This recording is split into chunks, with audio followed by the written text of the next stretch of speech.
नमस्ते दोस्तों, स्वागत है आपका एक बार फिर से द कहानी बाज के कहानियों में। हमारी आज की कहानी का नाम है कंकाल और आज ये चौथा एपिसोड होने जा रहा है। तो आइए चलते हैं आज की कहानी की ओर।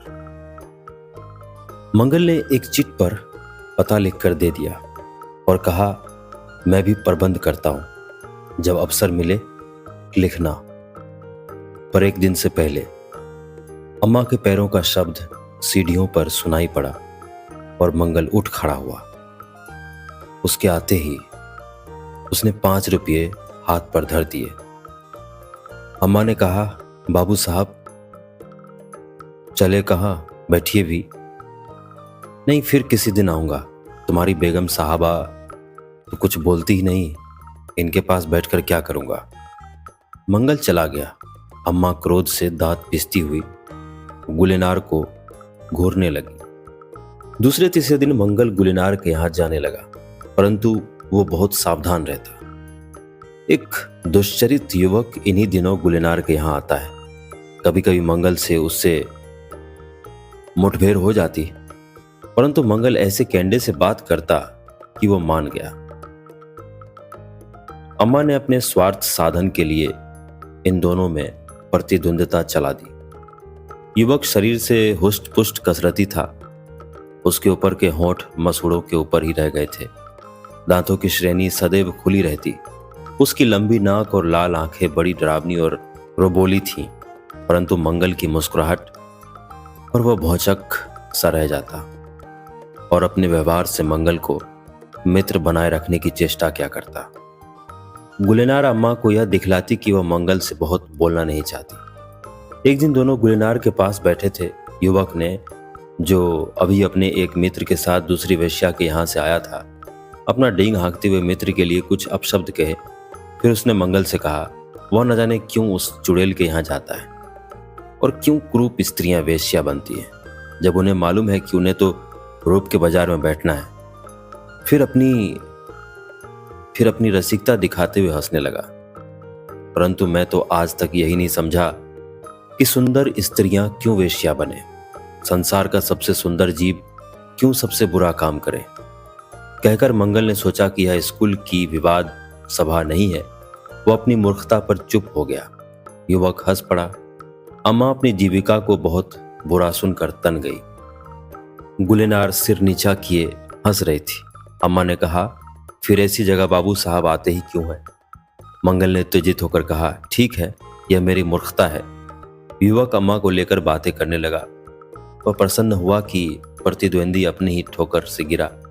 धक्का देने की आवश्यकता ही ना पड़ी। मंगल की ओर देखकर धीरे से गुलेनार ने कहा, अच्छा हुआ, पर जल्द। मंगल उठा और सीढ़ियां उतर आया। शाह मीना की समाधि पर गायकों की भीड़ है। मानव की हरियाली क्षेत्र पर और नील मेघमाला आकाश के अंचल में फैल रही है। पवन के आंदोलन से बिजली के आलोक में बादलों का हटना बढ़ना गगन समुद्र में तरंगों का सृजन कर रहा है। कभी फूही पड़ जाती है। समीर का झोंका गायकों को उन्मत्त बना देता है।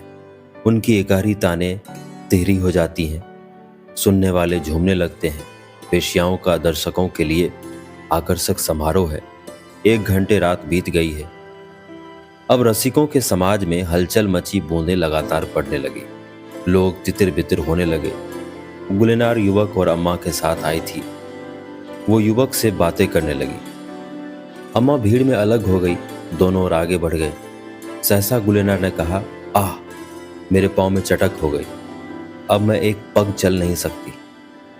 डोली ले आओ। वो बैठ गई। युवक डोली लेने चला।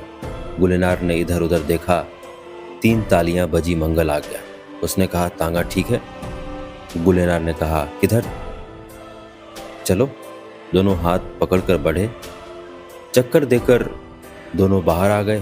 तांगे पर बैठे और वो तांगे वाला कव्वालों की तान जिस को दिया चाहे को दोहराता हुआ चाबुक लगाता घोड़े को उड़ा ले चला।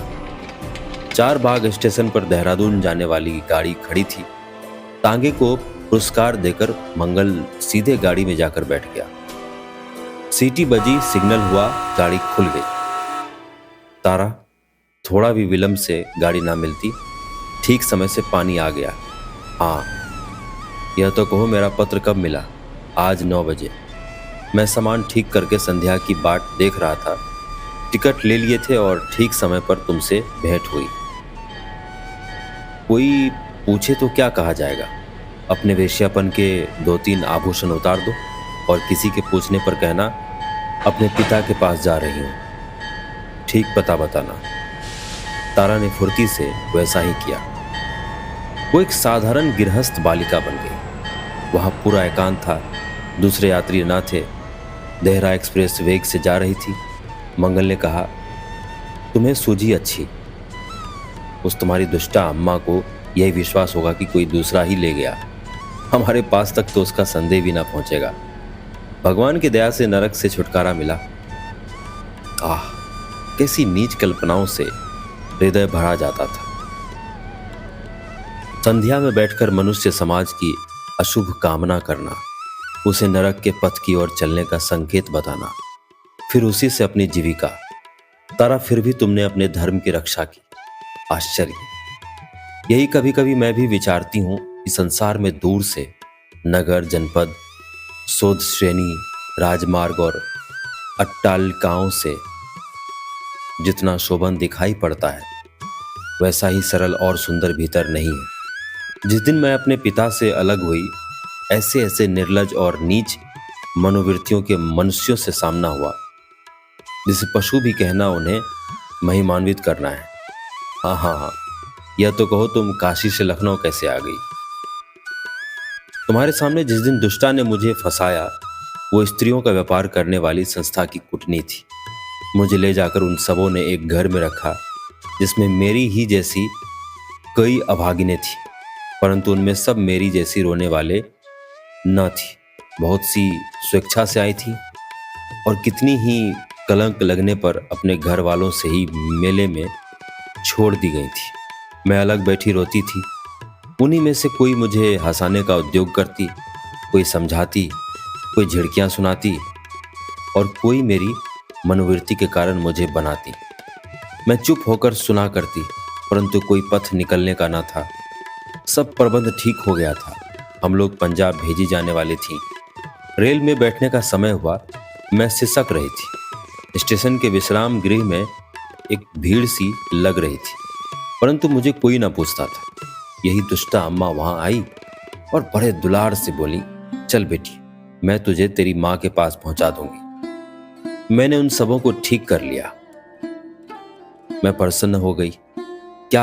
मैं क्या जानती थी कि मैं चूल्हे से निकलकर भाड़ में जाऊंगी।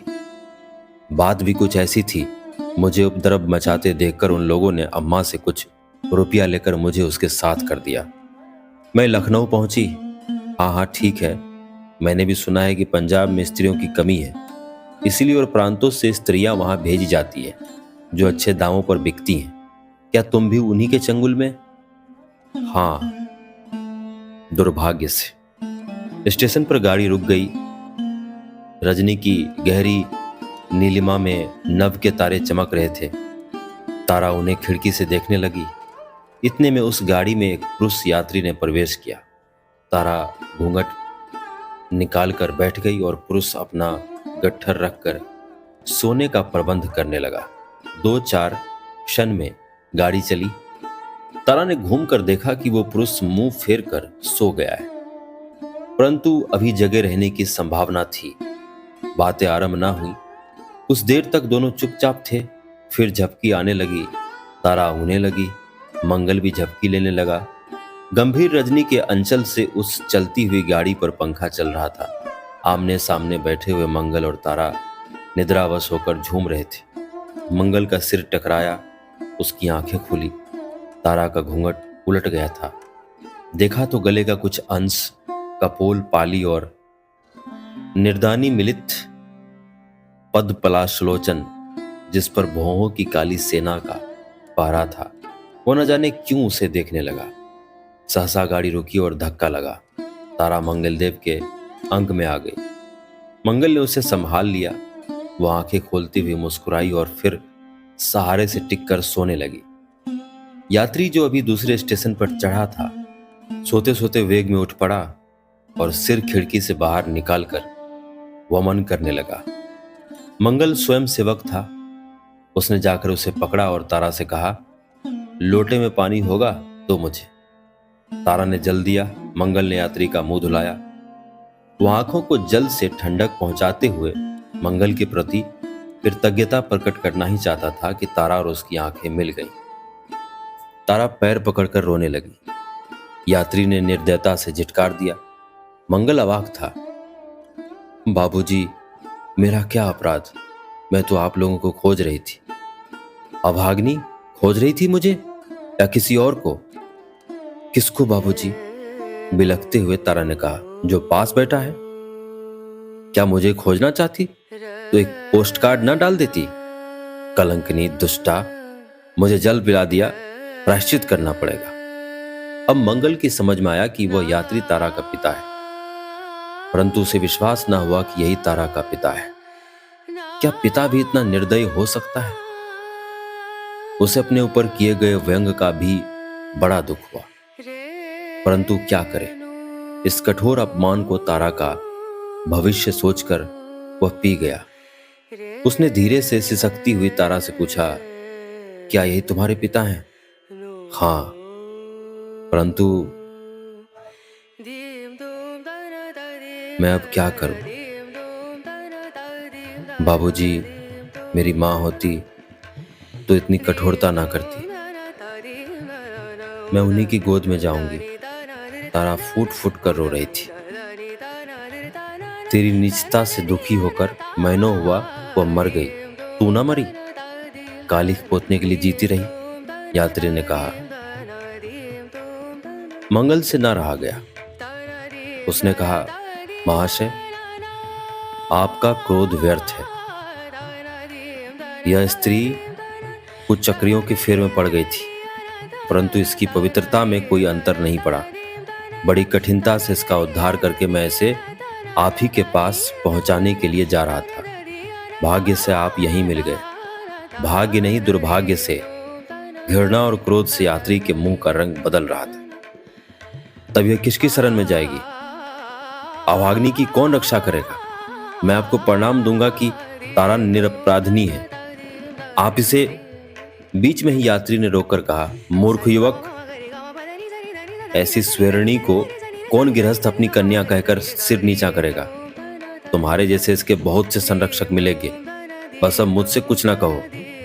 यात्री का दम उसके अंधरों में अस्फुरित हो रहा था। तारा अधीर होकर रो रही थी और युवक इस कठोर उत्तर को अपने मन में तौल रहा था। गाड़ी बीच के छोटे स्टेशन पर नहीं रुकी। स्टेशन की लालटेनें जल रही थी। तारा ने देखा एक सजा सजाया घर भागकर छिप गया। तीनों चुप रहे। तारा क्रोध और गलानी से फूल रही थी, निराश और अहंकार में विलीन हो रही थी। गाड़ी दूसरे स्टेशन पर रुकी। सहसा यात्री उतर गया। मंगलदेव कर्तव्य चिंता में व्यस्त था। तारा भविष्य की कल्पना कर रही थी। गाड़ी अपनी धुन में गंभीर दम का भेदन करती हुई चलने लगी।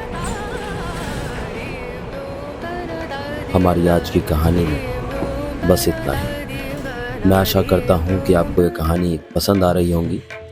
तो इसी तरह बने रहिए हमारे साथ और सुनते रहिए द कहानीबाज़। धन्यवाद।